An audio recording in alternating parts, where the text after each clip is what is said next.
Labor Talks, recorded at Chippewa Valley Community Television in Eau Claire, Wisconsin. Hello, and welcome to Labor Talks. Our special guest today is Ron Martin. Ron currently serves as the Vice President for the Wisconsin Education Association Council. Welcome to Labor Talks, Ron. Thanks, it's good to be here. We'd like to start out with if you can tell us a little bit about you. Sure, that's an easy question. I grew up in a little town north of here called Minong. I was raised by a single parent mom who taught me a lot of important values. We were probably one of the poorer families in Minong, so I learned some really strong values about work ethic.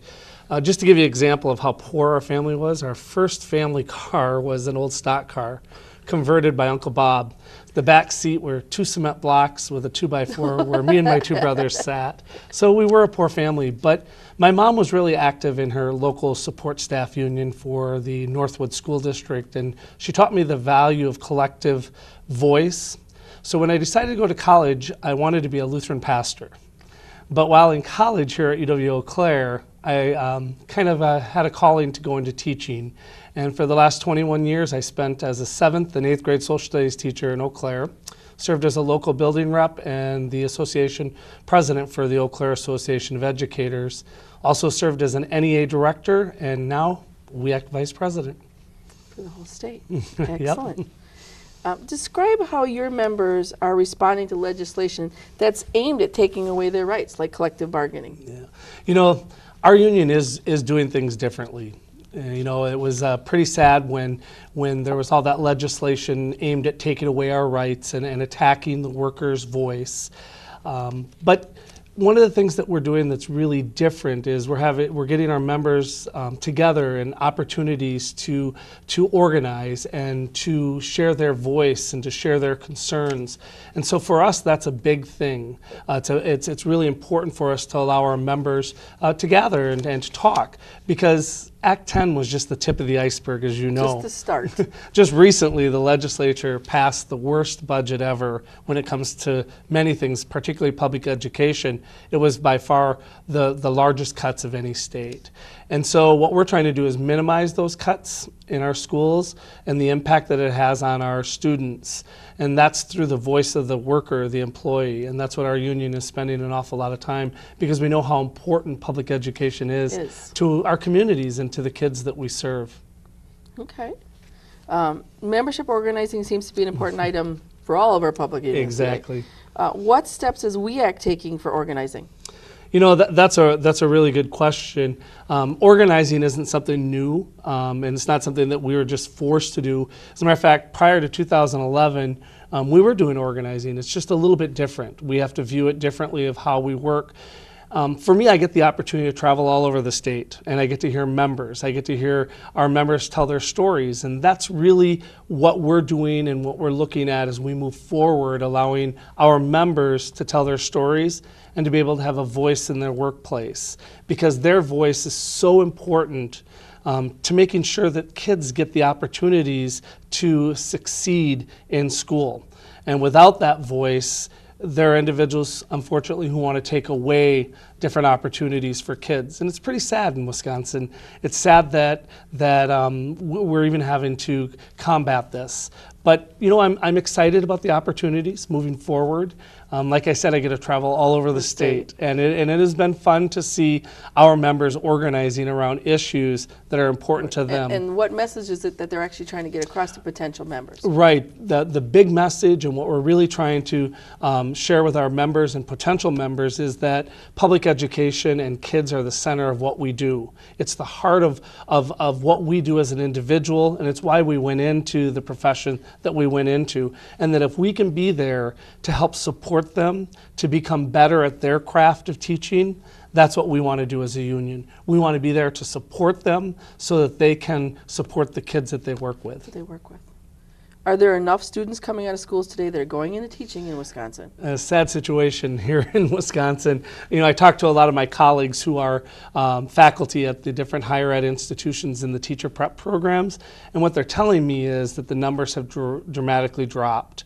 We're also seeing, you know, in places where they never really had a hard time filling positions, they're having a hard time filling positions. In the beginning of this school year, several of our school districts started without having an entire staff in place. That's pretty sad. I mean, I came out of UW-Eau Claire with an elementary ed degree, and when I applied for my position, there were over 300 other people that applied. For the same position. For the same position, and today they're saying that's dramatically lower. There's always been an issue in certain areas, like special ed, maybe some tech ed positions have been hard to fill, but anecdotally what we're hearing is that students are not interested in going into teaching because of the message that has been displayed by individuals on you know, the students and the negative impact that, or the negativeness of teaching and just that message that anybody can teach, right? exactly right. And you know, and we had that example where they wanted to pass legislation for licensure where anybody could teach. They were, if you had a life experience or, you know, an experience that would equate to the teaching experience, you could get a license. But you know, one of our members actually stepped up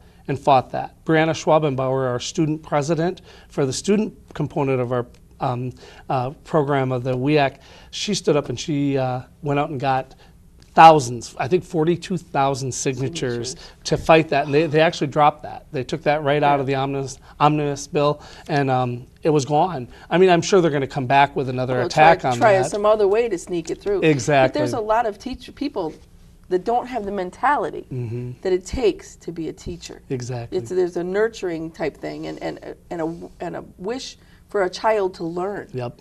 Versus the person who's trying to force their point of view across on someone else. Exactly. And there's an art and a science to teaching. The science part, you know, is my craft as far as my content. Do I understand what I'm teaching? But then there's the art of teaching as well. Being able to understand where the child is at, because that's really what we're there for. We're there for the child no matter what level they're at, and that takes time. That takes years of practice. That takes years of having a good mentor there by your side, helping you walk through the most challenging of situations.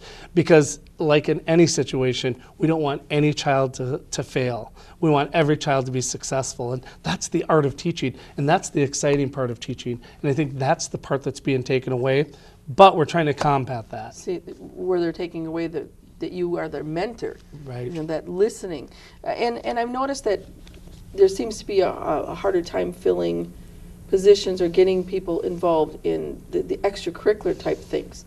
Languages. I'm a language student. That's what I went to school for. The German teacher in our school district is our village attorney. Right. Okay. I have a friend who is the German teacher in another school district, and she went back to school and became a librarian.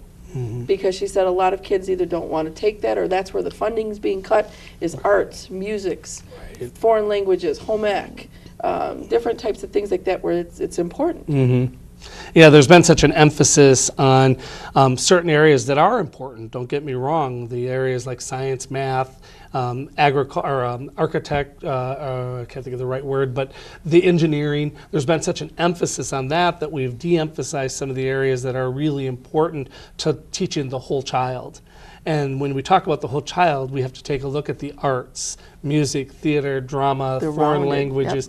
And that's where we produce and have produced in the state of Wisconsin such outstanding young people.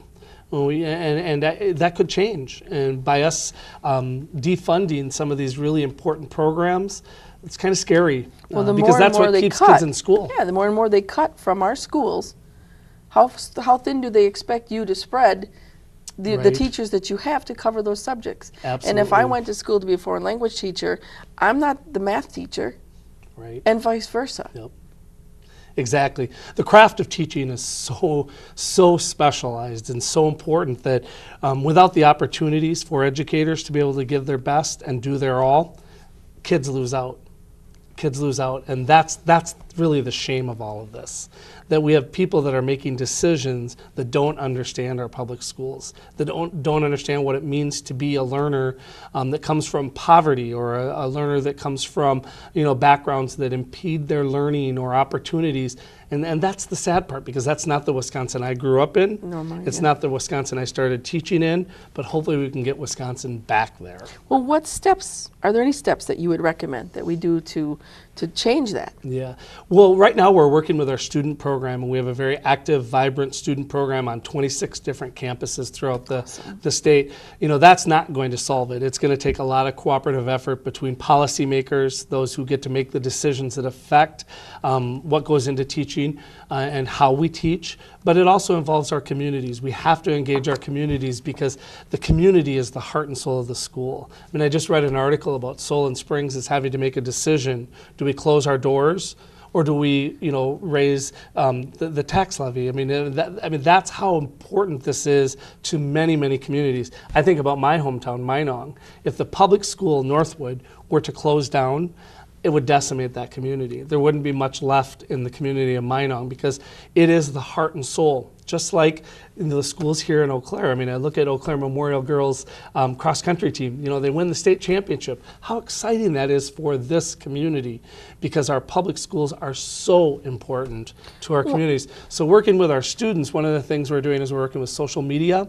So we're kind of a social media campaign on why I teach, or why I'm going into teaching, but we're also partnering our local chapters, the student chapters, with our local teacher chapters. So in La Crosse, we have the student chapter going to be partnered with the teacher chapter, as well as here in Eau Claire and Oshkosh and Milwaukee. So they're getting an opportunity to have a chance to meet with each other and talk with each other and hear the stories of why these individual teachers went into teaching, and then the students can share their story of why they want to go into teaching. Want to be a teacher. Well, and I know that when we were all down in Madison, the students were a big part of that. Exactly. They walked out of classes and everything to support their teachers.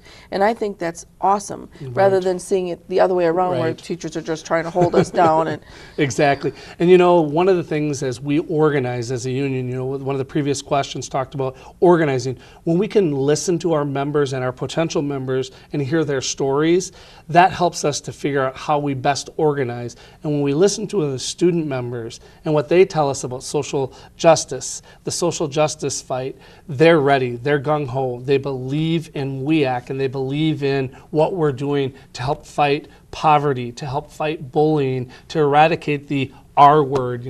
Those are all important things to our students, and if we help them to organize around those issues, they see the value of what the union can do. And the school district that I went to is the Marion School District in Wapaka County, and we had Dick Bennett as a coach before we went to UW Stevens Point. And so we had a really good, for a small school, we had a great athletic program and everything.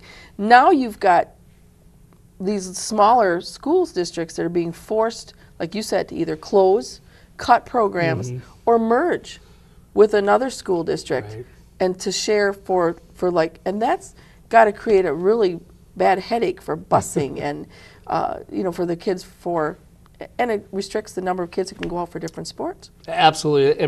And the big question for me when I ask legislators and policymakers, is it necessary? Are we creating headaches for these school districts, for parents, and for kids? And is it necessary? Are there other ways in which we can achieve what we need to achieve? And I think Tony Evers introduced it, Superintendent of Schools in Wisconsin, through the fair funding. And we were all behind that and supporting that, but we obviously didn't have the support of legislators who have the power at the Capitol in Madison. But that's exactly what we have to do, and we have to continue to be the voice for, because no matter where you live in this state, no matter what your zip code is, every kid should be able to have a great public education. They should have that. I think that's fundamental. It's even within our state constitution, talking about a free and a fair public education.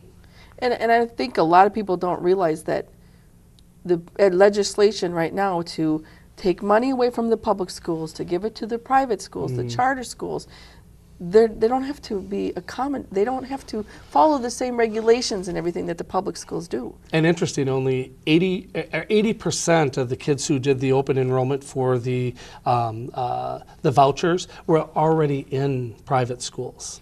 80%. So they only attracted 20% from our public schools. So that says two things to me. One, our public schools are doing a really fantastic job because parents are saying we have a choice, and that choice is our public schools, and they're doing a great job. It's just unfortunate these legislators continue to take money away from our school, and the schools have to try to figure out ways in which to accommodate. But the other thing it says to me is that it isn't needed. The voucher expansion is not needed because people's tax dollars are being used to pay for parochial education or to be paid in a non-accountable school system. It's almost like DPI said, we have two school systems or two funding systems going on, and we know that the voucher charter, that experiment has not worked. I mean, it has not worked. Well, so let's invest in public schools. We know of several of the voucher schools that were like in the Milwaukee area where they gave them the money, they sent the kids to those voucher schools, and then those schools pulled out, sent the kids back to the public school, but unfortunately the money's gone. That money doesn't come back to the public schools for those children. Right.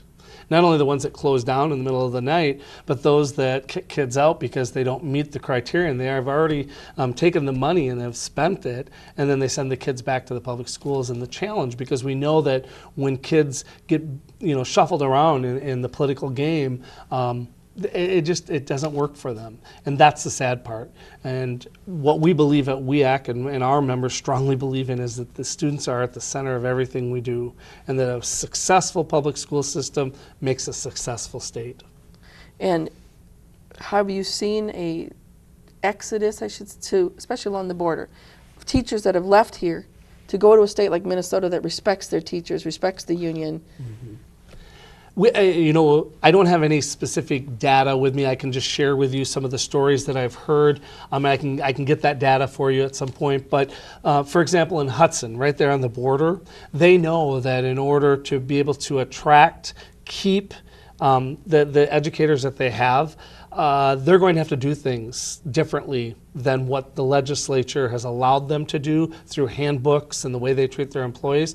So they've really changed some things there, and they've not seen the exodus being so close to the border in the last year. Prior to that, they might have seen some teachers leave. Eau Claire just recently has seen some exodus out of the school system, and they're getting the labor in Eau Claire as well as the administration are getting together and talking about that. The Board of Ed has said, we got to address that issue. Why are people choosing not to stay in the profession or leaving Eau Claire to teach somewhere else, whether it be outside of the state or in the state? But we see that happening all over. I could tell you stories from every school in the state. I think one of the worst things possible for a school district is if you have a great teacher that's also, maybe even a coach that's really been there and mentoring these kids, and then that person has to leave because either them or their spouse, got pulled somewhere else because of the money. Exactly. Or their program got cut. Or it's sad because who loses on that? The kids. The kids lose. Yep, and that's the sad part.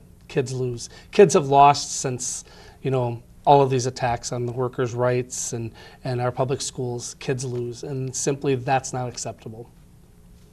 What do you see as a way forward for our public unions today? Well, I think we spend some time talking about organizing. We listen, and we move forward by listening not only to our members but our potential members. It's exciting for me. As I said, I travel all over Muskego and River Falls, Hudson. I was in Cedar Grove, never even knew where Cedar Grove was, but traveled over there, Milwaukee, and I see that these union members are organizing around issues that are important to them and to the kids they teach. So that's where I see our ticket forward is being able to rebuild and have them connect with issues that are important within their community, especially those issues that affect kids.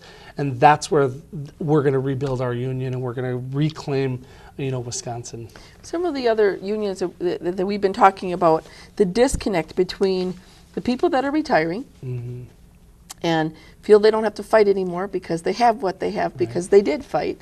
And then the young people coming in saying, well, the union, what's the union going to do for me? We don't really need unions anymore. What do you see as a way forward for us to keep them connected? How do we to bridge learn that from gap? each other, yes. Yeah, it's not just the millennial or the new. It's also the people like myself who are Generation X. When I started teaching in Eau Claire, there wasn't anything that I had to do. It was already all there.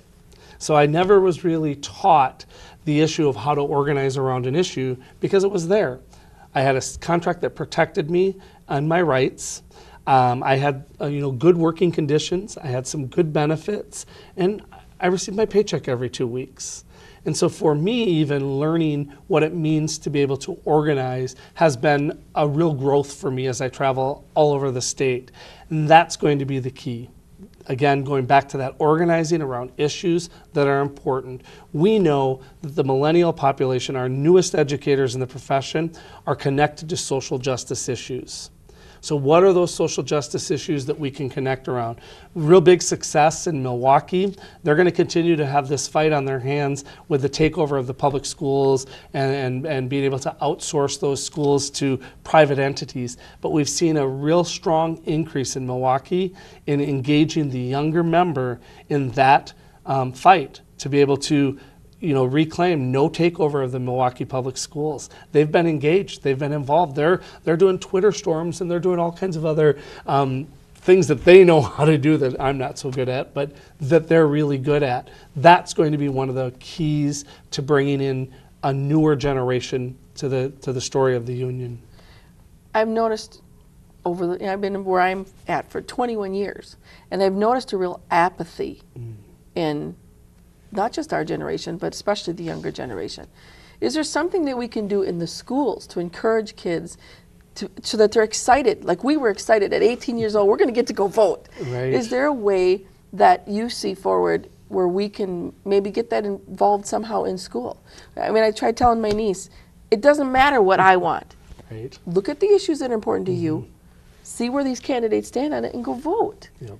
They need to hear that in other places. Absolutely, and we have to really localize that. We have to localize that to the races that are closest to them in their communities, because that's where they see their vote really matters. Because right now I think the apathy comes from, well, I voted, but nobody's listened to me in Madison. Nobody's listening to me in Washington, D.C. But here, when I vote for county board, when I vote for city council or village board, I vote for school board, those are all important elections we have to get young people engaged and involved in, because then they see the value of their vote. They get to see democracy in action, and that's where things will change. Local by local, community by community, that's what we have to do to reclaim democracy in this state, because I think some would argue, is there really democracy left in Wisconsin?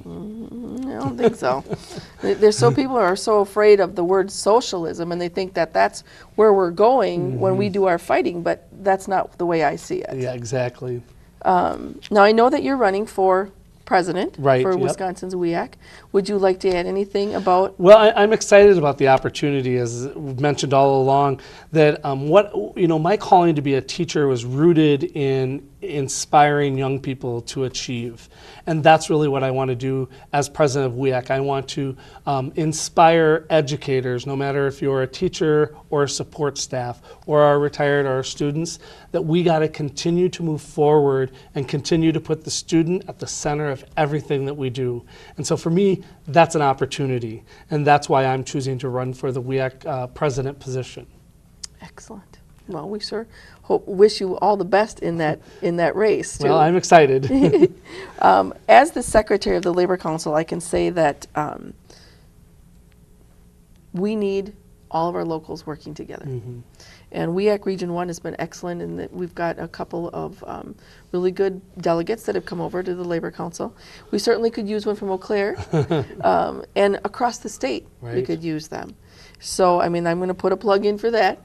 Absolutely, and if I'm elected, president of WEAC, that's one of the things I want to continue and strengthen is our labor partnerships. Right now we have a phenomenal executive director in Bob Baxter who has the background and the knowledge and the understanding of different labor organizations. We have to continue to build off of his expertise and be able to build that coalition, because individually we can be taken out. But collectively, if we stick together, we can make good things happen for Wisconsin. Because Walker really believes that if he can divide and have us fighting against each other, right? And being on that side now, being a board member for a village, you've got the non-union members and union members, and that's exactly what he's trying to do. He's trying to pit them against each other. Right. But if we all stand together, absolutely, that's the key. Is there any other legislation that's going on in our state or nationally right now that you feel is harmful to the unions and collective bargaining? Well, continue to keep our eye on what the legislators in Madison are doing, because we never know what will be introduced on a day-to-day basis.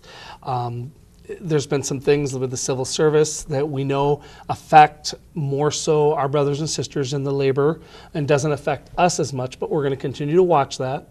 And I think, was that just recently passed, or it made it through one of the houses, but we're going to continue to monitor those sorts of legislation.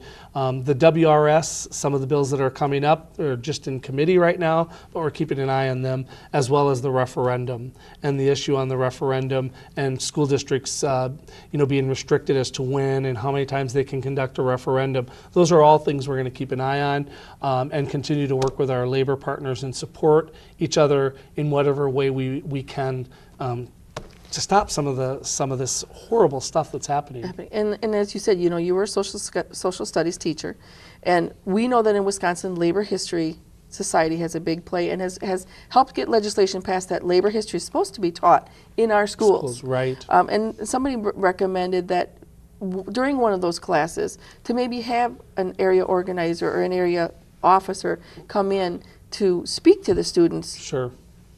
From a union standpoint. But I don't, we've been doing the labor history contests where we've seen years where there's not even a single project that has anything to do with labor. Well, now I put my hat on as a classroom teacher, and the mandates that have been thrown on us as teachers that are not funded has just been incredible. In the 21 years that I taught, it's incredible, the things that we have to do, but yet nothing has been taken off our plates. So I teach U.S. history. Well, every year something new is added on to U.S. history. So every time there's something new added on to American history, we got to shorten up what we teach. So now I can only teach Civil War 2 weeks versus 3 weeks. World War I, you're going to get 3 days. The Civil Rights Movement, you're going to get 2 days. The American Indian movement and the issues with the Indian Wars, you're now going to get 2 days.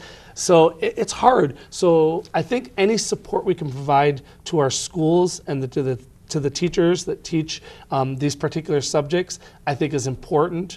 It's just being able to find that time. When do you find that time to do everything? Right. Excellent. Well, that's today's program. My thanks to our viewing audience and to you, Ron, because like I said, you made the program possible. My thanks also to the folks behind the cameras here at the studio. They not only make the show possible, but they give us as union members a voice, which we don't get in any other form of media.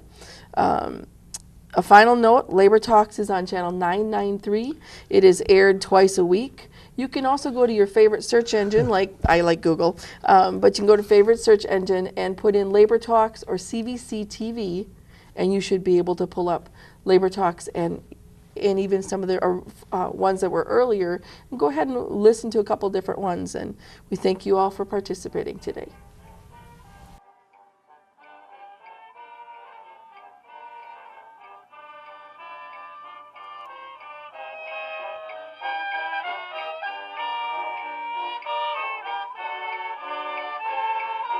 Chippewa Valley Community Television is made possible by continuing community support. If you would like to volunteer or make a donation, you can contact us by calling 715-839-5067 or on the web at www.cvctv.org.